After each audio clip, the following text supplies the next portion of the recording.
Okay, starchy carbs, a huge group. So a donut is a starchy carb and tree bark cereal is a starchy carb. Huge range in between. So the reason why we crave carbs so much and feel like we can't live without them so much is because when we eat them, it releases serotonin, which is the feel-good hormone. So when we eat them and we feel good, oh my God, I can't live without ice cream. Let's have some more ice cream. Let me eat the whole thing because I want to feel that much better. That's what kicks off the carb cycle. That's what makes us crave them. So when we crave them, we eat them, then we crave them and we eat them. You see where I'm going with this? That's the vicious cycle that we get into when we come to talking about carbs. There's two differences. There's refined carbs and there's complex carbs. Refined carbs is a fancy way of saying white flour. White flour, white sugar. That's refined carbohydrates. That is what we need to decrease. That is what we basically need to strike from the record because they're kind of toxic to the system. Are they going to always be in our lives? Yes. Are we always going to eat them? Yes, unless you're crazy, super strict with your nutrition. But in the most part, in the 80-20 rule of nutrition, 80% of the time you're on point and you're eating according to what your goals are. Refined carbs are not in there. Complex carbs are. So complex carbs is whole wheat or whole grain, oats, shredded wheat versus Fruit Loops, all the things that have more oomph to them, all the things that are made from whole grains. Whole means it still has the husk. See, did I draw a picture? Whole grain. This little outside layer, that's the husk. That's where the B vitamins are found. That's where the fiber is found. That's where all the nutrition is found. When we take this away to make a white pasta or to make white rice, or to make white English muffins or bagels, all that's left is this starchy germ part in here. And all that does is sit in your gut. We eat it, we swallow it, it just sits there like a big doughy, gummy ball of Play-Doh, and it doesn't go anywhere and it can lock everything up. Okay, so how's that for a visual?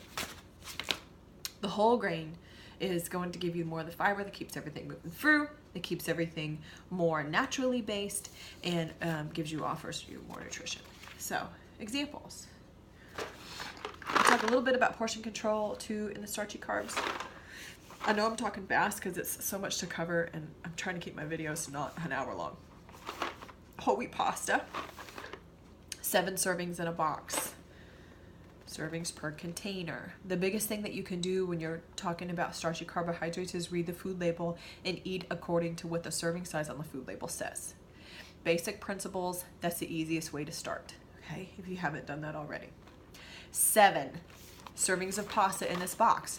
So unless 7 people are eating whole wheat rotini in your house tonight, don't cook the whole box unless you have your plate and 6 other containers that you're going to meal prep 6 other meals for you to pull out for lunches or put into the freezer. Okay, it's not, carbohydrates are difficult because we're used to eating them like this, but our body doesn't need that much. It's more important to keep them controlled. We have to respect them, but it's more important to have them spread evenly throughout the day because they do provide us with energy. That means it's good to have a little bit of carb in the morning, and then we need a little bit of carb for lunch or maybe early afternoon to get us over that little bit of a hump, and then a little bit of carb at dinner time for us to have a little bit of energy lift to do whatever we need to do at nighttime, and then we go to sleep.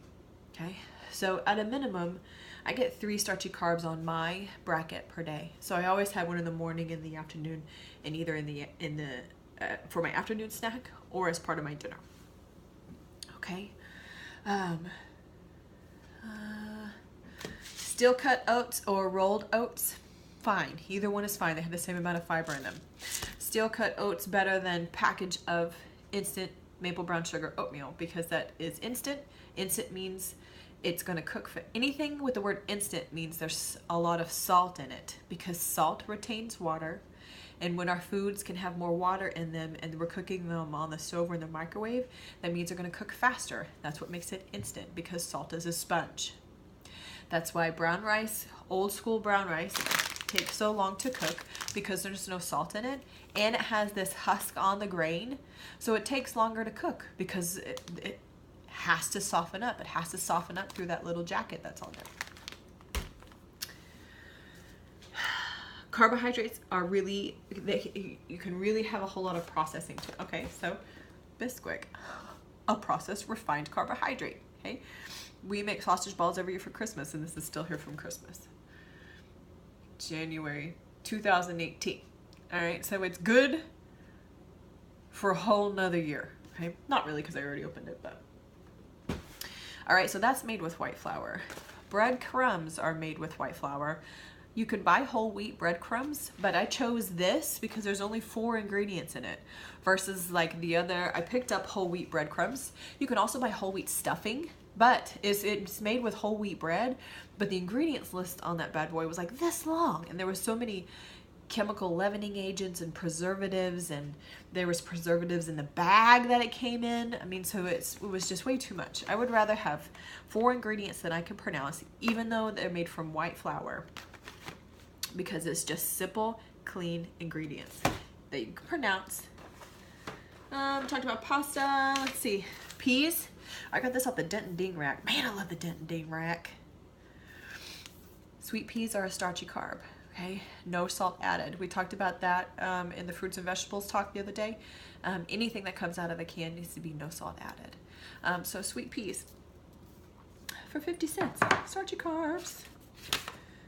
Okay, I talk way too much about carbohydrates. Rice pilaf. Steak Sunday on the food plan.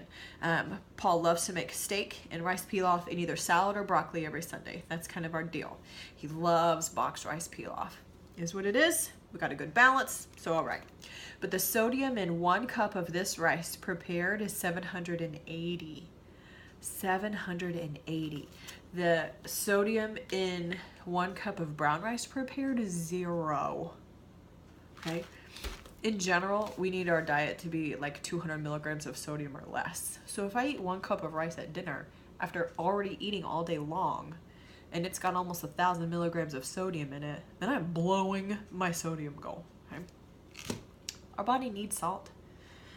It's an essential mineral that we need, but we do not need as much salt as we are eating if we're eating a lot of processed food.